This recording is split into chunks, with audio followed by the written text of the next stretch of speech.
మీకు ఈ కషాయాలు చేసేది ఒక పద్ధతి అనుకుందాం, దీని పక్కనే పెడదాము. ఇంకో పద్ధతి ఏం చెప్తున్నా అంటే, ఇటీనండి ఇక్కడ పెట్టు, దీని మీద పెట్టు. ఇటీనండి, నిన్న మనం అది చేసినాం కదా, ఏది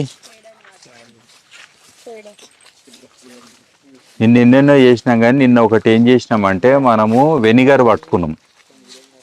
వెనిగర్ అంటే అర్థమైంది కదా, కుండలలో చేసింది వెనిగరు. పర్ఫెక్టా? 2 కుండలలో మనం ఏం చేసినాము, దాన్ని వేడి చేసి దాని ఆవిరిని చల్లగా చేయగానే లిక్విడ్ లాగా అలా పడ్డది, అది బ్రౌన్ కలర్ వచ్చింది, అది వెనిగర్. పర్ఫెక్టా? ఇప్పుడు అది ఏదైతే వచ్చిందో లిక్విడ్, అదంతా కూడా చెట్టులో ఉన్నది, చెట్టు భాగంలో ఉన్నది, అంటే కట్టెలను ఆకులను ఎన్నో దాంట్లో ఉన్నది. చెట్టు ఎండిపోయినా కానీ ఆ రసం ఉందనేది పాయింట్. అర్థమైందా? లోపట చెట్టు ఎండిపోయినా అలా రసం ఉంది, కానీ వేడి చేస్తేనే ఆ రసం బయటకు వస్తుంది. అర్థమైందా?